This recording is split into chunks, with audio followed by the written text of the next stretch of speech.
Hello বন্ধুরা, আজ জয়িস কিচেনে তোমাদের আমি কিমা কারি আর ফুলকপির ডালনা করে দেখাচ্ছি। দেখো, ফ্রেশ কিমা আমি এটা ব্লিঙ্কিটে আনিয়েছি।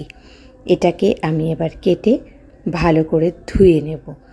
তোমাদের কাছে যদি ওই স্টিলের ফুটো ফুটো চালনি থাকে, যেটাতে মোটামুটি সবার বাড়িতেই থাকে, আমরা নুডলস বানাতে বা ধরো বিরিয়ানি বানাতে চালগুলো ধুই, নুডলস ধুয়েও জলটা ঝরাতে খুব উপকার হয়। তো সেটা ভালো করে ধুয়ে রাখলাম। এবার একটা বড় পেঁয়াজ নিয়েছি। আমি প্রথমেই বলছি, আমি খুব একটা রিচ রান্না করি না, খুব হেলদি রান্না করি। তাই আমার চ্যানেলটা তোমরা যদি ফলো করো তাহলে তোমাদের উপকারী হবে। একটা বড় পেঁয়াজ নিলাম। এখানে প্রায় ওই 300 মতো কিমা আছে। বড় পেঁয়াজটা ডুমো ডুমো করে কাটছি। আর একটু পেঁপে দেব। আলু খাই না, তাই আলু দিলাম না।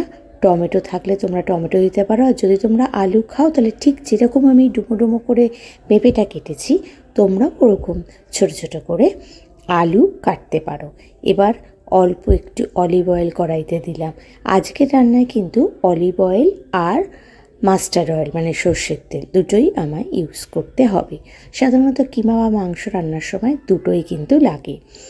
তো এবার তেলটা দেখো, সাদা তেলটা গরম হয়েছে, একটু সাদা তেল না, অলিভ অয়েলটা গরম হয়েছে। সাদা জিরে দিলাম এবং এর মধ্যে কারি পাতা দিলাম।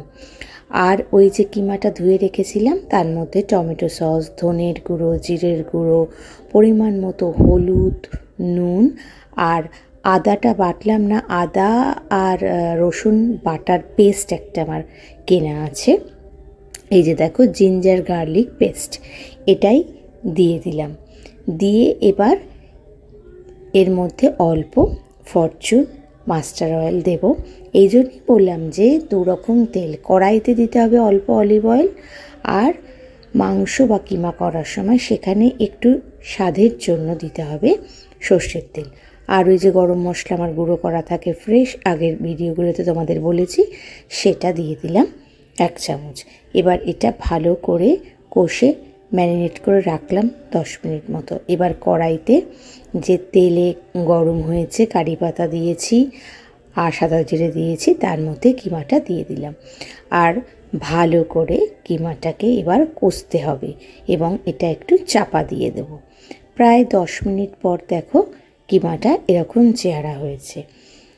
আর একটু ভালো করে নেড়ে নিয়ে এবার এর মধ্যে আমি ভালো করে জল দিয়ে দেবো। যেহেতু আমি খুব অল্প তেলে রান্না করছি, তাই বেশিক্ষণ নাড়লে কিন্তু ধরে যাবে। তো এর মধ্যে আমি জল দিয়ে দিলাম। জলটা দিয়ে প্রায় 15 মিনিট মতো চাপা দিয়ে রাখতে হবে। তাতেই কিন্তু পেঁপে, কিমা সবই সেদ্ধ হয়ে যাবে। যেহেতু এটা চিকেন কিমা, তাই আমি এটা কড়াইতে করছি। যদি মাটন কিমা হয় তাহলে কিন্তু প্রেশার কুকারে করতে হবে। পরে কখনো আমি তোমাদের মাটন কিমা করেও দেখাবো। তো এটার মধ্যে জল দিয়েছি, জল দিয়ে চাপা দিয়েছি। তারপরে এবার এটাকে আমি ভালো করে ফুটতে দেব এবং ঢাকা দিয়ে দেব। এই যে ঢাকা দিয়ে দিয়েছি এবং 15-20 মিনিট পর দেখো খুলে, এই যে হয়ে গেছে। ব্যাপারটা এরকম মাখা মাখা হবে। তোমরা যদি ঝোল ঝোল খেতে চাও তাহলে একটু জল রাখতে পারো, কিন্তু আমার বাড়িতে মেয়ে একটু মাখা মাখা খেতে চায়, তো সেই জন্য আমি এরকম রেখেছি। পেঁপেটাও সেদ্ধ হয়ে গেছে। তোমরা যদি আলু দাও তাহলে আর একটু বেশি সময়, 20 মিনিট মতো এটা কড়াইতে রাখতে পারো। Ready to serve. এবার তোমাদের দেখাচ্ছি ফুলকপির ডালনা। একটা ফুলকপি নিয়েছি। ফুলকপির যে অংশটা থাকে বোটার দিকে কেটে বাদ দিয়ে দিলাম। এবার ফুলকপিগুলোকেও টুকরো টুকরো করে নিচ্ছি। এবার যেটা করব, সব সময় বাড়িতে কপি রান্নার সময় তোমাদেরও করা উচিত, তাহলে গ্যাস হয় না, শরীর খারাপ করে না। এই কপিগুলোকে না নুন হলুদ দিয়ে ভালো করে একটু ভাপিয়ে নিতে হয়। আমি সব সময় তাই করি। তো ফুলকপিগুলোকে ডুমো ডুমো করে আমি ভেঙে নিলাম। এরপরে ফুলকপিটা আমি প্রেশার কুকারের মধ্যে একটু নুন হলুদ দিয়ে ভাপিয়ে নেব। যদি তোমাদের ভালো লাগে অবশ্যই আমার পেজটা সাবস্ক্রাইব আর শেয়ার করতে ভুলো না। এখন আমি নিত্য নতুন পদ নিয়ে তোমাদের সাথে হাজির হব। এই যে দেখো, কপি আর জল দিয়েছি। এবার এর মধ্যে অল্প নুন আর হলুদ দেব, দিয়ে প্রেশার কুকারে ঢাকা দিয়ে রেখে দেব 5 মিনিট মতো। তবে স্টিমটা লাগিয়ে না, তাহলে কিন্তু কপিটা একদম গলে যাবে।